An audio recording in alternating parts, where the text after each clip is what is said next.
ტერმინი საქართველო საისტორიო წყაროებში პირველად ჯუანშერთან ქართლის ცხოვრებაში მერვე საუკუნეში დასტურდება. 1008 წლიდან კი ბაგრატ მესამის პოლიტიკურ გაერთიანებაში შემავალ ტერიტორიებზე ქართლი, იბერია, აფხაზეთის სამეფო ცხოვრები ხალხის სამშობლოს თვითდასახელებაა. ერთიანი საქართველოს იდეის განხორციელების პოლიტიკურ სამართლებრივ ნიშნულობას ეძღვნება ჩვენი დღევანდელი გადაცემა. მივესალმები ჩვენს სტუმარს პროფესორ გივი ლობჟანიძეს.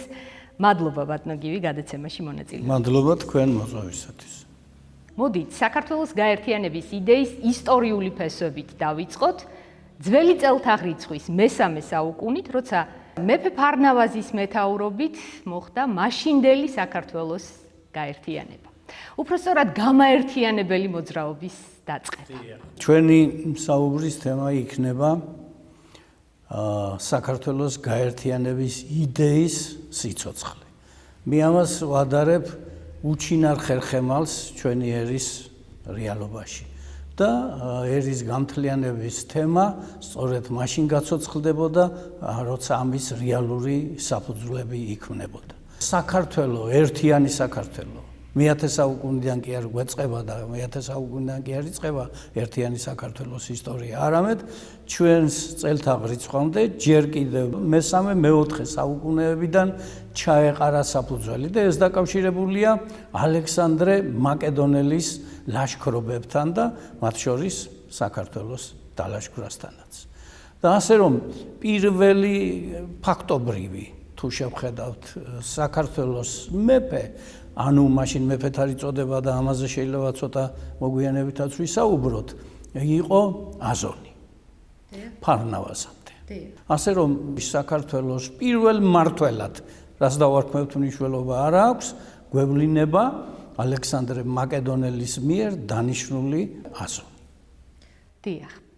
აი, ეგრისისა და ქართლის გაერთიანება ფარნავაზის პერიოდში გენეტიკური ერთიანობის საფუძველზე მოხდა და აი ეს გენეტიკური ერთიანობა ერთიანი ეროვნული სახელმწიფოს შექმნის წინაპირობად როგორ იქცა? საქართველოს ეროვნული გამაერთიანებელი იყო ფარნავაზ მეფე, ფარნავაზი.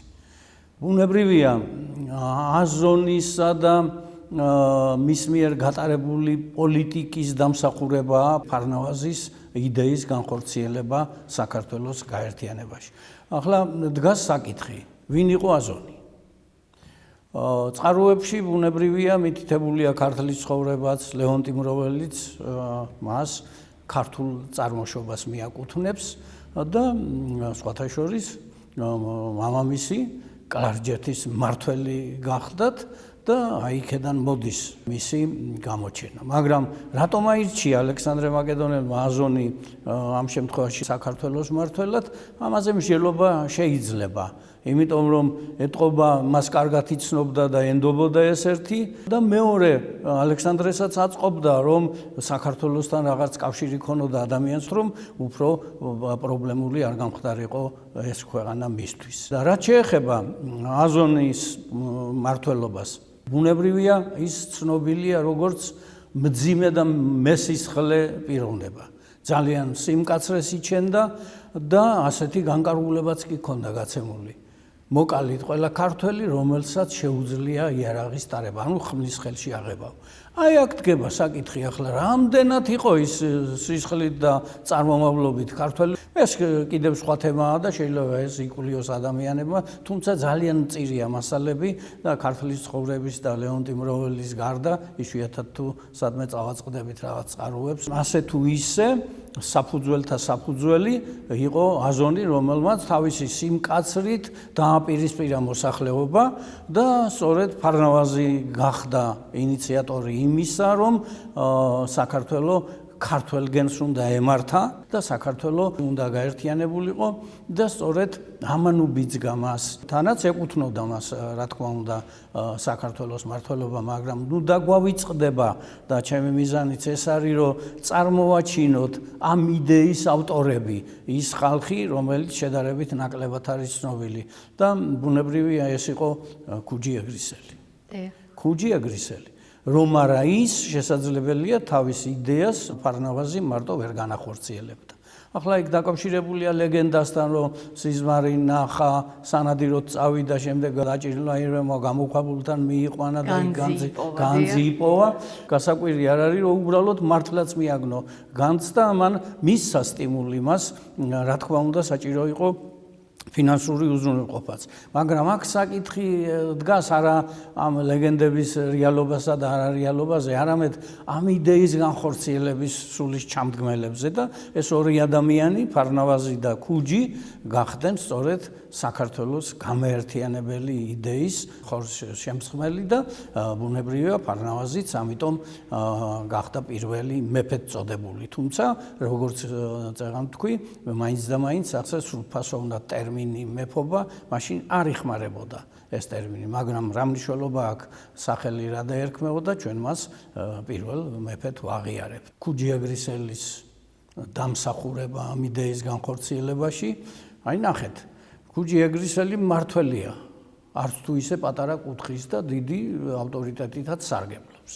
ისინი ერთმანეთს არ იცნობდნენ, ასე ჩანს წყაროებში, მაგრამ ბუნებრივია სიხარულით აიტაცა წინადადება ფარნავაზისა და მას გვერდით დაუდგა. მე უფრო ეს მაინტერესებს, სახელმწიფოებრივი აზროვნება და აი ქუჯის პოზიცია, რომ აი რატო შენ და მე არა, ეს პოზიცია კი არა, სიამოვნებით მე თქვენი ჯარისკაცი ვიქნები და ჩვენ გავეერთიანოთ საქართველო და იყავით თქვენ მეფე და მე თქვენი ქვეშევრდომი. აი ამ იდეის ფილოსოფია მთავარი, რომ ეს ქართული ხასიათია და ქუჯი ეგრისელი დიდი ქართველია და რა თქმა უნდა ის არასოდეს არ უნდა დაივიწყოს ქართველმა ხალხმა ფარნავაზთან ერთად. წირია ისტორიული ცნობები, მაგრამ არაერთ მკვლევარს აქვს მეცნიერული ანალიზი. ლეონტი მროველი აღნიშნავს, რომ ფარნავაზმა განავრცო ენაი ქართულიო, ანუ ერთიან სახელმწიფოს საერთო ენა აქვს.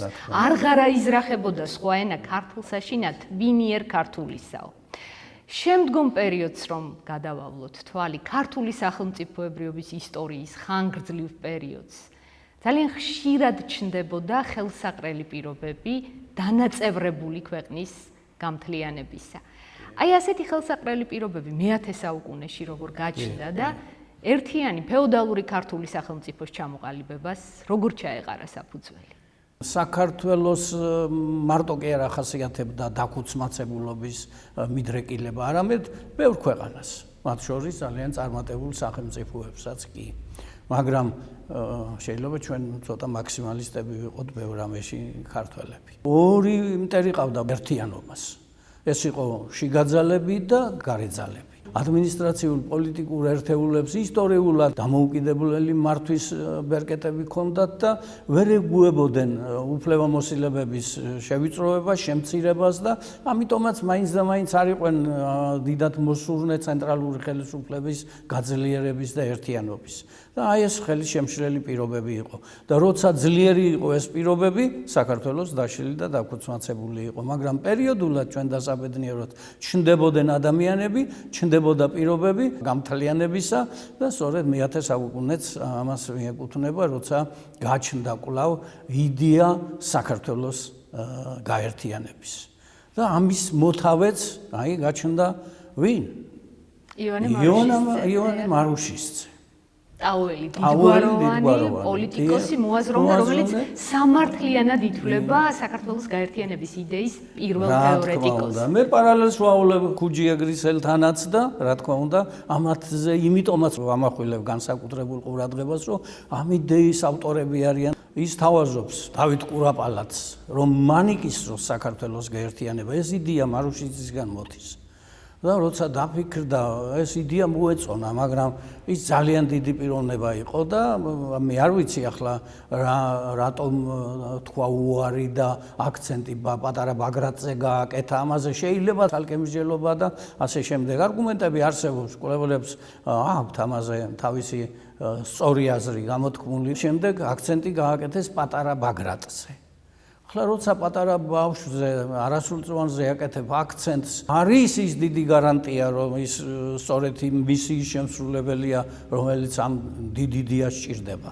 მაგრამ არ შემცდა ბაგრატ მესამე ეს გაამართლა და ახალგაზრდობიდანვე, ბავშვობიდანვე ზიარა სიმძიმეს და მან შეძლო საქართველოს გაერთიანება, სანამ ცოცხალი იყო მამა გურგენი და გარკვეულ რეგიონს მართავდა ასევე თვითონ კურაპალატიც, ბუნებრივია მათი გარდაცვალების შემდეგ თითქმის ბაგრატმა დაასრულა საქართველოს გაერთიანება, მაგრამ რაღაცები დარჩა და ეს საბოლოოდ დავით აღმაშენებელმა ბაგრატ მესამის პოლიტიკური მიზნები როგორ გამოიღებენ ნაყოფს უკვე შემდგომ პერიოდში, უკვე დავითის და თამარის საქართველოში? როცა რაღაც გრანდიოზული საქმე კეთდება, მას საფუძვლები ეღრება, საფუძვლები. და შევადაროთ ეს პოლიტიკური შენობა, ქართული პოლიტიკური სახელმწიფოს შენობა, ბუნებრივია, რაც უფრო მყარია საფუძვლები, შემდეგ უფრო მყარია მისი ხანგრძლივი არსებობის ისტორიაც. ბაგრატ მესამემ არა მარტო იდეას ჩაუყარა საფუძველი, არამედ მას მოუხდა შემდეგ, როდესაც ერთიან საქართველოსთან ჰქონდა საქმე, თავისთავად გვერდსვე რაულიდა ერთ დიდ ინსტიტუტს, რომელსაც სამართალი ქვია და რა თქმა უნდა მან დაიწყო ერთიანი სამართალის ჩამოყალიბების შექმნის განხორციელება. ამის გარეშე შეუძლებელი იყო ქვეყნის მართვა. მაგის გარდა იყო პოლიტიკური სისტემის ჩამოყალიბება, იმიტომ რომ საქართველოს ერთიანი მმართველობა სჭირდებოდა და ბუნებრივია თავისთავად ეს იწვევდა ადგილობრივი მმართველობის შეზღუდვას, მაგრამ არ გაუქმებია არც თვითმმართველობა, არც მმართველობა, ოღონ მან ცენტრალიზებული სისტემა ჩამოაყალიბა და ამას საფუძველი, პოლიტიკური საფუძველი და სამართლებრივი საფუძველი დაუდო მომავალ შემდგომ საქართველოს. მის შემდეგაცაც ბევრი საქმე გაკეთდა. დავით აღმაშენებლის მიერ, შემდეგ გიორგი მესამის, თამარ მეფის მიერ, მაგრამ როგორც თქვი, ძალიან დიდი მნიშვნელობა აქვს საწყის სათავეებს და აი ამას მოთავე და სათავე ყოველთვის ამ შემთხვევაში მოიაზრება ბაგრატ მესამე. როგორ ცოცხლობდა სულ ეს იდეა, საქართველოს ერთიანობის იდეა პოლიტიკური კატასტროფის დროსაც კი? როცა დადგებოდა ძალიან მძიმე დრო და სწორედ ეს პოლიტიკური კრიზისი, თუნდაც პოლიტიკური კრიზისი, ყველაფრის კრიზისი იწვევდა, ეკონომიკურ კრიზისაც იწვევდა, სამართლებრივ კრიზისაც იწვევდა. ამიტომ სწორედ მაშინ ჩვენ დასაბედნიეროდ ჩნდებოდნენ ადამიანები, რომლებიც ამ იდეის გამაცოცხლებელი იყვნენ და აი ამ ხერხემლის არსებობა იცოდნენ და მათ კარნახობდათ ეს ეროვნული იდეა, რომელიც ასე იოლად ვერც იტყვი და ვერც დაინახავ. ეს შინაგანად უნდა ცოცხლობდეს ერში და ხალხში და ჩვენ დასაბედნიეროდ ეს ქართველებში სულ იყო. მოდი ასე დავაყენოთ საკითხი, ახლა იურისტებს გვაქვს ასეთი თეზა, მიდგომა ცივილისტებს, სამოქალაქო სამართლის სპეციალისტებს, ნივთის ფილოსოფიაზეა საუბარი და მოძრავი და უძრავი ნივთები. რა არის უძრავი ნივთი? უძრავი ნივთი არის მიწა და მასზე მყარად დამაგრებული ყველა დანარჩენი. ქართველიც მასზე ისე მყარად იყო დამაგრებული, ყველა დროში, როცა კრიზისები დგებოდა და გვიჭირდა დამპყრობლები, ყოველთვის იყო ხანგრძლივი დროით მოსულები და ყოველთვის ცდილობდნენ საქართველოს მოსახლეობის გადასახლებას, მაგრამ ვერ შეძლეს, იმიტომ რომ სწორედ ეს ხერხემალი ამაგრებდა მას მიწასთან და ქართველების აზროვნებაში ეროვნული მთლიანობის იდეა ახლაც ცოცხლობს. მე-17 საუკუნის პირველ ნახევარში რამდენად ხელსაყრელი პირობებია ქვეყნის გაერთიანებისთვის? თქვენ ბრძანეთ, მაშინ ჩნდებოდა, მაშინ ძლიერდებოდა ეს იდეა, როდესაც გაერთიანებისთვის ხელსაყრელი პირობები იყო. გაჩნდა მე-17 საუკუნეში საუცილებლობა და ბუნებრივია ამ იდეის განმახორციელებელი, ამ შემთხვევაში და იდეის განმაცოცხლებლად მოგვევლინა გიორგი სააკაძე. მიუხედავად მის მიმართ სხვადასხვა შეხედულებებისა და რაღაც მიდგომებისა, გიორგი სააკაძე იყო იონე მარუშისძე ისე. უკვე მე-17 საუკუნის, დიახ. საუკუნეში და ბუნებრივია შეეწირა კიდევაც ამ იდეას. მას სხვა არაფერი არ ამოძრავებდა და იმიტომაც ცდილობდა ამ დიდი იმპერიების, ოსმალეთისა და ირანის გამოყენებას როგორმე საქართველოს საკეთილდღეოდ და ბუნებრივია თავის ძალის ხმევას და შესაძლებლობებს არ იშურებდა და მშვენივრად ვიცით ის ემსხვერპლა მთელი ოჯახით ამ იდეის განხორციელებას. ბუნებრივია მე-18 საუკუნეშიც ცოცხალია ეს იდეა, ქვეყნის გაერთიანების იდეა და ამ დროს როგორ აქტიურდება ერეკლე მეორის პოლიტიკის საწინააღმდეგო პროპაგანდა საქართველოშიც და ქვეყნის ფარგლებს გარეთაც. გააქტიურდა ეს თემა იმ დროს, როცა საქართველოს ძალიან გაუჭირდა. როცა ვამბობთ საქართველოს სამწუხაროდ, უკვე ერეკლეს პერიოდია, ეს არ არის ერთიანი საქართველო, ეს არის ისევ დაქუცმაცებული საქართველო, რამდენიმე მეფე ყავს საქართველოს და რამდენიმე მეფის მსგავსი ადმინისტრაციული პოლიტიკური ერთეულის მმართველები, რომლებიც თავისთავად პატარა მეფეებად მიიჩნევდნენ. მაშინდელ პერიოდშიც გაჩნდა იდეა საქართველოს გაერთიანების. და იმ მეფეებს შორის და მმართველებს შორის ერეკლეს ბადალი არც ერთი არ იყო. ამიტომ ქართულმა გონმა ისევ იმძლავრა, ქართულმა გენმა ისევ გაიღვიძა და იმერეთის წარჩინებულებმა ექვთიმე გაენათელის ხელმძღვანელობით, აბაშიძეების, წულუკიძეების და ასე შემდეგ ვარების შემადგენლობით შეთანხმდნენ, რომ წვეოდენ ერეკლე მეფეს და შეეთავაზებიათ ერთიანი საქართველოს მეფობა. დარბაზობა გამართა მაშინ მეფემ. დარბაზობაც გაუმართავს ბუნებრივია, ამ საკითხზე უმსჯელია. აქაც თავის სამეფო კარზე წყოლია მომხრეებიც და მოწინააღმდეგეებიც, მაგრამ ყოველთვის საბოლოო სიტყვას მეფე ამბობდა და მეფეზე იყო დამოკიდებული რა გადაწყვეტილებას მიიღებდა. მეფემ მაშინ უარი თქვა. რატომღაც თავი შეიკავა და ეს ტვირთი არ აიღო თავის თავზე. რატომ ბატონო გივი? აი ამ გადასახედიდან როგორ ჩანს? შეუძლებელი რო ყოფილიყო, ეს საკითხი არ დადგებოდა. თანაც ელიტამ პოლიტიკურმა თვითონ მოინდომა და შესთავაზა ეს ერეკლეს, რომ ეს გადაეწყვიტა. რა თქმა უნდა, წინააღმდეგობის გარეშე არაფერი არ იქნებოდა, მაგრამ დაუძლეველი ეს არ იქნებოდა. და ბევრი მკვლევარი აკეთებს ამაზე ანალიზს, არის მოსაზრებები და მე შეიძლება ერთიც დავამატო, რომ ასაკის ბრალიც იყო. მას ის დიდი შესაძლებლობები აღარ ჰქონდა, რაც ახალგაზრდობაში გააჩნდა, თორე ადრე რომ დამდგარიყო ეს საკითხი. ჩემი აზრით, რა თქმა უნდა, ეს ჩემი სუბიექტური აზრია, ალბათ არ იტყოდა უარს, მაგრამ აი იმ დროს უკვე ვეღარ შეძლო სხვა არგუმენტებთან ერთად, არსებობს სერიოზული არგუმენტები, შეიძლება ესეც იყო ერთ-ერთი მიზეზი, რამაც ათქვია უარი. ნელ-ნელა დასასრულისკენ მივდივართ, ბატონო გივი. ეს ყველაფერი თავს მოიყრის თქვენს ახალ წიგნში, ხო? საქართველოს გაერთიანების იდეის პოლიტიკურ სამართლებრივი მნიშვნელობა.